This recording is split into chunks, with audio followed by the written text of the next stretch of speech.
kita akan membahas tentang jangan putus asa dari rahmat Allah. Masya Allah, jangan putus asa dari rahmatnya Allah ya Ustaz ya. Baik dulu Victor, mari kita simak bersama-sama kajian pada malam hari ini bersama Bapak Ustadz Muhammad Azmi LCMAG. Baik Ustadz, disilakan. Bismillahirrahmanirrahim. Assalamualaikum warahmatullahi wabarakatuh. Waalaikumsalam warahmatullahi wabarakatuh. Innal hamdalillah nahmaduhu wa nasta'inuhu wa nastaghfiruh wa na'udzu billahi min syururi anfusina wa min sayyiati a'malina may yahdihillahu fala mudhillalah wa may yudlilhu fala hadiyalah. Asyhadu an la ilaha illallah wa asyhadu anna Muhammadar Rasulullah. Allahumma sholli ala sayyidina Muhammad wa ala alihi wa sahbihi ajmain. Amma ba'du. Dulu Victor yang berbahagia dimanapun panjenengan berada, mudah-mudahan dalam keadaan sehat walafiat. Amin. Jasmani, rohani dan juga ekonomi. Dan mudah-mudahan dulur yang saat ini masih dalam perjalanan, mudah-mudahan sampai tujuan dengan selamat. Amin ya rabbal alamin. Dulur Victor yang berbahagia, dalam kitab Mawaid Al-Usfuri ini ada sebuah kalimat yang sangat luar biasa ya. Ada sebuah hadis yang diriwayatkan oleh Ibnu Mas'ud radhiyallahu anhu.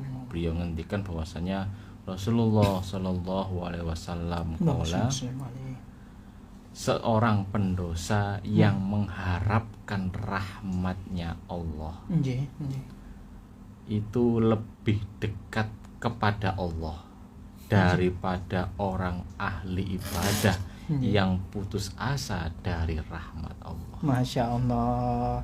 Bisa diulangi lagi nih Ustaz ya. Ini hadis loh nih. Hadis ya ini ya Ustaz ya. Qala Rasulullah sallallahu alaihi wasallam, al-fajir roji rahmatullah, artinya adalah seorang pendosa yang mengharapkan rahmat Allah Ta'ala itu lebih dekat kepada Allah. Jadi wong sing akeh dosane niki kaya kula panjenengan Mas Isa kabeh lah iku ketika kita bertaubat, mengakui kesalahan, itu lebih dekat kepada Allah daripada seorang yang ahli ibadah. Namun dia putus asa dari rahmat Allah. Makanya itu dulur yang berbahagia, kita itu tidak boleh bangga dengan ibadah kita. Kita tidak boleh bangga dengan tabungan kebaikan kita. Barangkali itu yang bakal mengikis amal-amalan itu. Nah, inilah yang dimaksud daripada orang yang pendosa itu, yang mengharapkan rahmat Allah itu lebih dekat kepada Allah daripada seorang yang ahli ibadah namun dia putus asa dari rahmatnya Allah Subhanahu wa Ta'ala. Masya Allah. Maka kita ketika hidup di dunia ini pasti banyak dosa. Namun bagaimana dengan banyaknya dosa itu, Allah itu ingin kita ikhtiar untuk menghapus dosa itu. Gitu. Ya, kita kan banyak dosa, tapi ya Allah itu melihat usahamu. Jadi sebenarnya itu ampunan Allah sudah ada di atas kita. Namun bagaimana caranya kita itu untuk meraihnya dengan cara yang baik. Maka guru-guru kita yang ada di Al-Victor ini itu kan selalu ngendikan tentang ayo banyak-banyak istighfar. Standarnya istighfar iku. Oleh Kanjeng Nabi niku orang yang maksum niku orang yang terhindar dari dosa, Mas. Kate nglakoni dosa niku dicegah mbek malaikat Jibril. Kepengin ngilokno gak oleh mbek malaikat Jibril. Jadi ada sebuah kisah itu singkat mawon, Rasulullah itu pengen melihat kok ada gemuruh-gemuruh malam. Lah bahasane awake dhewe niki kok ana kaya pesta malam lho. Lalu kemudian Rasulullah itu kepingin mendekati. Namun ada sosok bayangan itu kayak nabrak Rasulullah. Itu kan indikasi bahwasanya ojo cedek-cedek dengan pesta malam yang berbau maksiat. Masya Allah. Makanya itulah bentuk dari contoh bahwasanya Rasulullah itu adalah orang yang maksum. Nggih. Lalu beliau ini Rasulullah itu surganya tertinggi, Mas. Firdaus. Beliau menatapi surga yang tertinggi ya Ustaz. Iya, Firdaus itu. Oh, dewe yang mampu surga alhamdulillah kok. Ya Allah, Ya astagfirullah. Allah. Makanya ya Allah, subhanallah. Kita itu makanya ya belum lah. Kita itu kalau ibadah itu ya gak koyok Rasulullah. Ada ibadah sih kayak Rasulullah. Nggih to. Lah misal koyo salat tarawih ngono. Awak dhewe iki lek salat tarawih golek cepet 7:30 kudu mari. Ya Allah. Masyaallah. Makanya standarnya Rasulullah itu beliau yang surga tertinggi, beliau yang maksum, istrinya ada fi maqalah 9, 11 itu setiap hari istighfarnya itu 70 kali minimal. Minimal 70 kali. Minimal 70 kali. Bahkan dia Rasulullah itu sampai bersumpah, wallahi demi zat Allah, la astaghfirunna fil yaumi aktsaru min sab'ina marrah. Demi Allah, sungguh aku Rasulullah itu masih meminta ampunan kepada Allah itu satu hari itu 70 kali. Dani awak dhewe.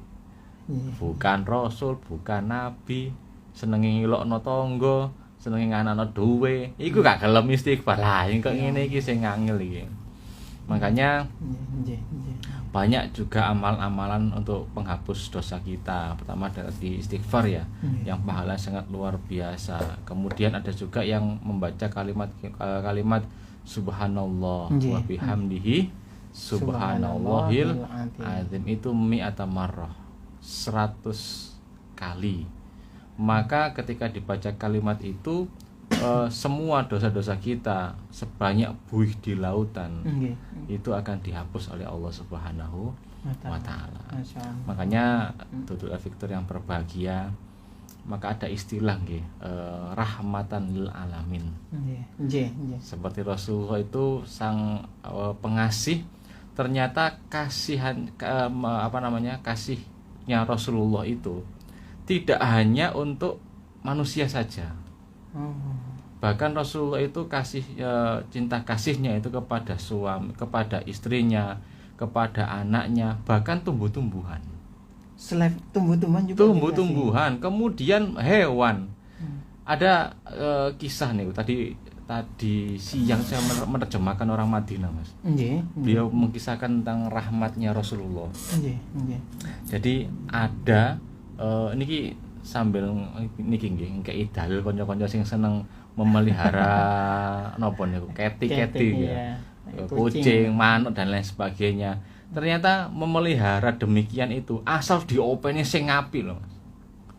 Diopeni sing apik, ya dikei pangan, dikei kurungan sing apik, itu nanti bakal menjadi saksi jenengan mungkin di akhirat nanti. Masya Allah. Jadi saksi. Iya. Ada orang ada orang Badui. Kemudian dia itu punya yang namanya kucing.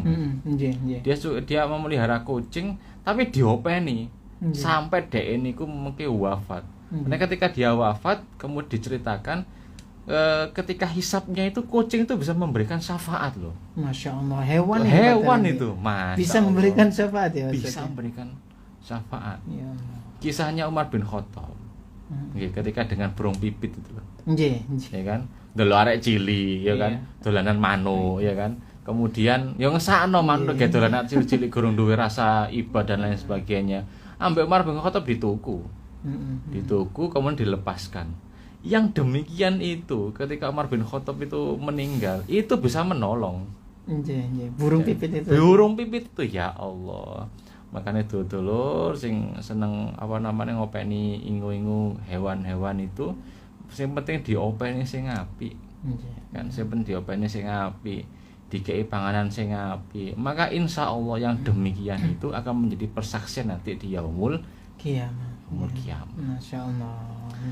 Kemudian yang terakhir ada sebuah kisah bahwasanya ini ada dari Ibnu Mas'ud berkata bahwasanya ada seorang zaman dulu itu orang yang seorang laki-laki dia itu rajin melakukan ibadah. Ia membebankan dirinya sendiri untuk melakukan ibadah yang tidak henti-hentinya. Ibadah terus di sholat mungkin dan sebagainya ya. Kemudian ia lakukan sehingga menyebabkan orang-orang itu berputus asa dari rahmat Allah. Lalu kemudian dia meninggal dunia. Nah, ketika di alam kubur itu dia mengatakan, ya Allah, apa yang aku dapatkan di sisimu? Allah menjawab, neraka. Dapat neraka. Iya, wong ahli ibadah itu loh. Saya entuk neraka. Ndane yo mesti gak tahu sembahyang salat iku ya. Ya Allah. Astagfirullahaladzim. Ini kan sebuah tamparan sederhana buat kita semuanya, dulur. Makane ya ana masjid. Sing imame aja wong iku wae. Sing imame gantian, digelir. Muadzin di zaman Rasulullah itu bukan Bilal bin Rabah. Bukan Bilal saja ya. Bukan Bilal saja. Ternyata ada lagi sahabat yang bernama Abdullah bin Abi Umi Maktum. Itu muadzin subuhnya Rasulullah itu. Kalau muadzinnya Bilal bin Rabah itu ketika membangun orang-orang untuk bangun qiyamul lail. Jadi azannya 2 kali ketika itu. Kemudian yang spesialisasi azan subuh itu adalah Abdullah bin Abi Umi Maktum. Artinya adalah ketika ada sebuah ibadah ya kan, ojo dipek dhewe. Yang hal ini yang menyebabkan orang itu napa nggih ya putus dari rahmat Allah. Iya. Wah, sing imame wong iku terus rek. Makane ada regulasi. Gantian. Wong urip kan ya gantian to, Mas. Nggih. Gitu. Mas Isa juga menggantikan yang sebelumnya. Saya juga menggantikan yang sebelumnya. Nanti suatu saat saya kan juga akan digantikan, enggak tahu dengan siapa. Makane ketika dalam sebuah salat mushola masjid ya, yo lek sing dadi ketua yo ojo iku-iku wae. Biasane sing dipilih dadi ketua masjid itu sing duwite akeh. Sing pensiunan dan lain sebagainya diganti. Diganti, ada regulasi, ada organisasi supaya apa? Supaya mereka semuanya bisa merasakan rahmatnya Allah. Masya Allah. Gitu. Ada si fulan, yang dia itu mungkin mahir dalam hal apa, jadikan ketua. Kemudian dia punya mahir dalam ngimami, jadikan dia tuh imam. Ojo wong iku wae bosen. Makanya di sini dikisahkan bahwa ternyata orang yang dia itu sering melakukan continue ya, ibadah tidak henti-hentinya, namun dia menyebabkan orang lain itu putus asa atas rahmat Allah. Maka ketika dia di kuburnya, dia ditanya, apa yang aku dapatkan? Kata Allah, menjawab, bagimu adalah neraka. Oleh karena itu, dulur efektor yang berbahagia, rahmat Allah itu nanti berlakunya saat ini di dunia, seperti halnya hidayah. Makanya mumpung kita masih diberikan kesehatan, kekuatan dan lain sebagainya, mari kita banyak-banyak untuk mendapatkan rahmat Allah. Dengan cara yang pertama, kita banyak istighfar. Yang kedua, kita banyak membaca kalimat-kalimat thayyibah, Asmaul Husna. Dan yang ketiga, yang terakhir, banyak beramal soleh, termasuk sholat, membantu, meringankan beban orang lain dan lain sebagainya. Dan yang itu semuanya mudah-mudahan akan bisa menjadikan persaksian nanti kita di akhirat kelak. Amin ya rabbal alamin. Masya Allah, luar biasa sekali Ustaz. Baik dulur Victora, kita lanjutkan kembali dulur. Silakan yang ingin masuk 081234939390. Baik, ini sudah masuk, ada beberapa pertanyaan Ustaz ya. Ini juga ada yang sudah masuk dari telepon. Kita terima telepon dulu Ustaz ya. Assalamualaikum warahmatullahi wabarakatuh. Bu Win ya. Alhamdulillah.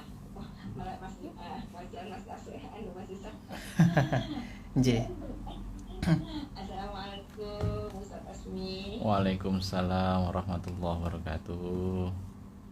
Mau tanya di luar tempat boleh ya? Insyaallah. Saya tanya masalah hari Jumat ya, doa di hari Jumat kan ada ya. Sekarang sampai mau maghrib ya.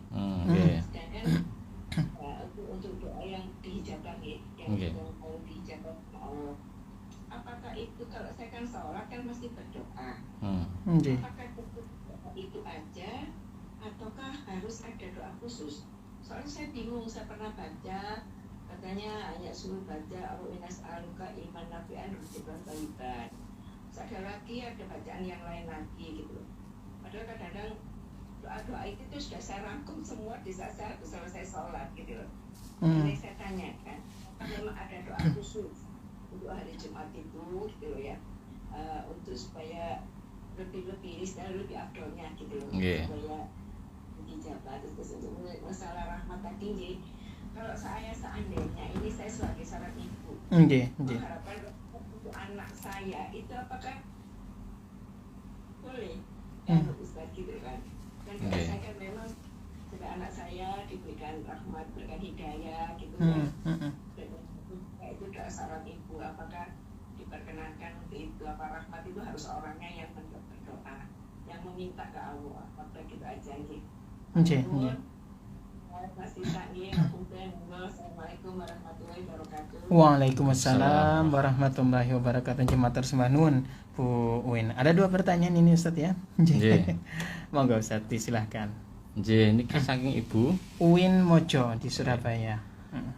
Baik, untuk Ibu Uwin yang ada di Mojo, matur suwun pertanyaannya. Jadi di hari Jumat itu ada istilah seperti kalimat Sayyidul Ayyam. Jadi penghulunya hari-hari yang lain. Semua hari itu baik, namun ada yang spesial. Ada yang spesialnya ya, Ustaz ya. Kayak martabak loh. Martabak itu ada rasa-rasanya ya. Namun ada yang spesial. Dan yang spesial itu otomatis ya harga beda, kemudian rasa juga berbeda juga ya. Sama seperti hari Jumat.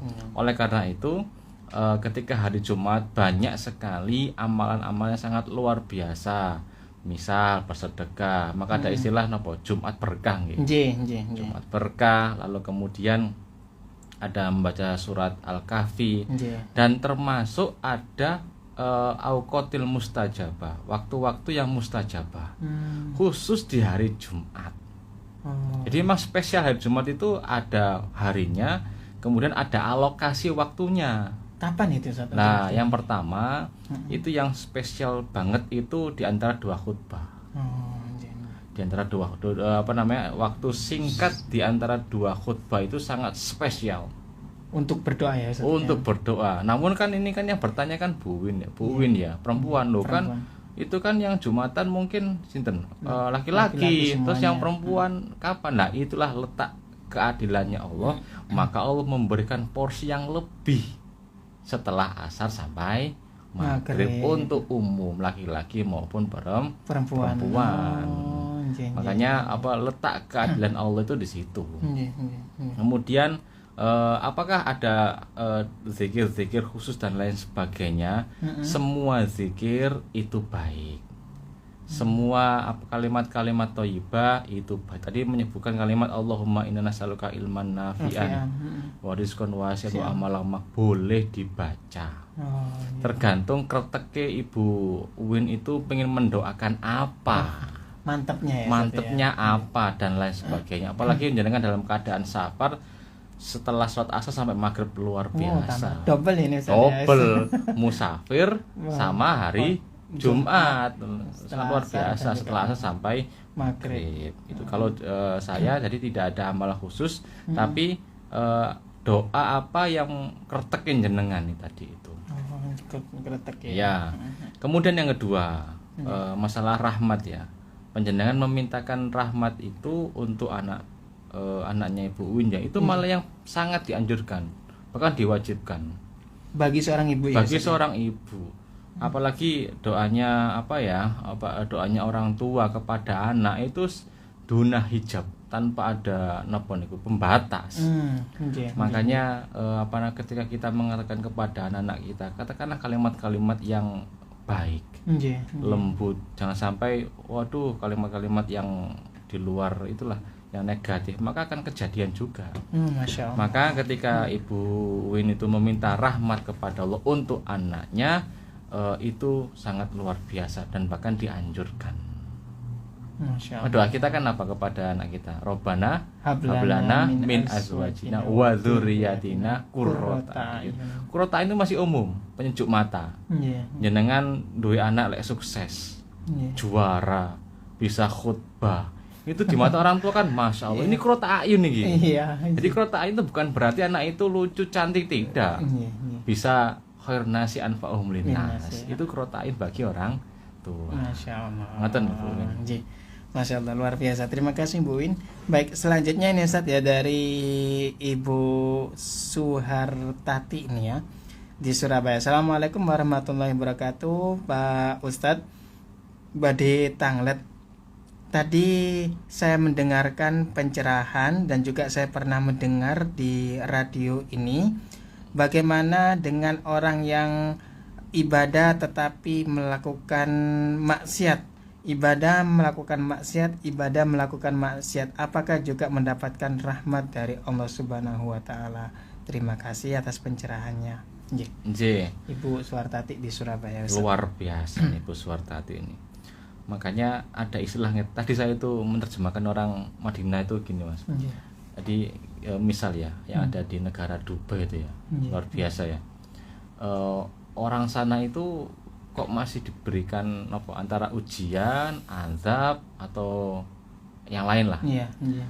Nah, ketika ada satu komunitas yang hampir 90% Nggih. orang itu maksiat, kemudian kena musibah, itu namanya adab. Nggih. Iya toh? Nggih. Namun ketika dari lokasi itu mayoritas itu orang-orang yang beriman, orang Islam, tapi masih diberikan ujian dan lain sebagainya, musibah dan sebagainya. Itu adalah ujian untuk naik level. Ujian. Iya.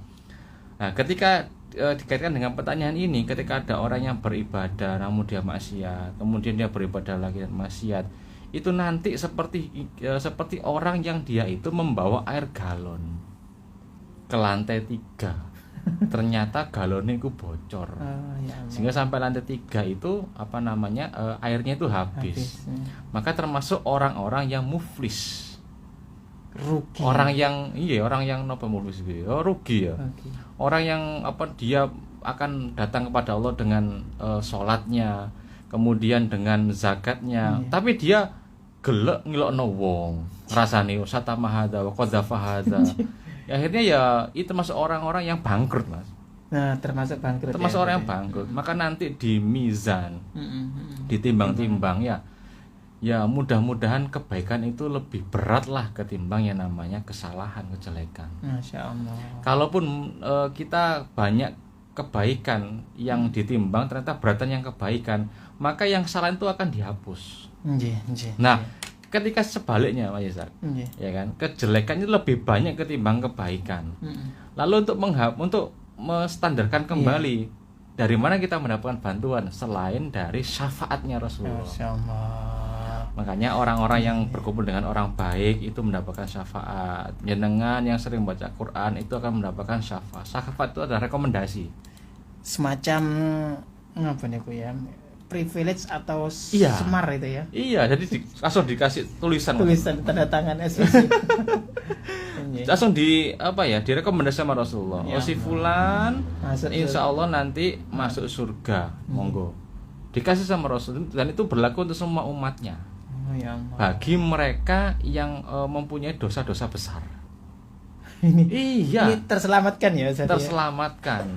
Kalau tadi bahasanya saya yang terjemahkan itu, namun sebelum masuk surga semuanya itu harus di laundry dhisik. Parkir dulu. Parkir dhisik, di laundry dhisik, cuci kering, Mas. Dibersihkan dulu dan lain sebagainya. Tapi mudah-mudahan amalan kita itu banyak dan mudah-mudahan bisa memberatkan timbangan kita nanti di akhirat. Amin. Ya, melanjutkan tadi Ustaz mengenai ujian misalkan di satu desa ataupun ini yang sangat juga menjadi pertanyaan umum bagi masyarakat terutama di media sosial, Ustaz. Bagaimana dengan Palestina ini tadi, Ustaz? Apakah ini termasuk ujian kah atau termasuk azab kah ini ya? Bagi saudara-saudara kita yang di Palestina, ini bentuk daripada ujian mereka. Ada orang itu masuk surga ya dengan sholatnya. Tapi kalau orang Palestina itu dia insya Allah dan pasti masuk surga karena jihadnya. Jihadnya. Kan pintu surga itu ada 8 gitu. Ada yang sahih kan 4. Sholat, zakat, puasa ar-rayyan itu. Dengan satu lagi itu ya ibadah yang lainnya. Dan yang keempat yang lainnya itu mungkin masih diperdebatkan. Salah satunya yang keempat yang terakhir itu ada yang namanya pintu jihad. Dan mereka inilah orang-orang Palestina yang insya Allah akan membuka pintu jihad itu. Masya Allah. Jadi bagi mereka itu adalah ya apa ya, ujian untuk dinaikkan level mereka di surganya Allah nanti. Ngoten Mas. Baik, Masya Allah. Baik Ustadz, karena juga ini terbatas waktu ini Ustadz ya, mungkin kita bisa tutup dengan doa nih Ustadz ya. Baik, terima kasih Dr. Victor yang kami muliakan dan yang kami banggakan. Mudah-mudahan ini sedikit memberikan kita spirit untuk senantiasa beribadah dan istiqomah dan selalu berbuat kebaikan, dan mudah-mudahan kita semuanya bisa berkumpul di surganya Allah Subhanahu wa taala. Amin amin amin ya rabbal alamin. Subhanakallahumma wa bihamdika asyhadu an la ilaha illa anta astaghfiruka wa atubu ilaik. Terima kasih dan mohon maaf.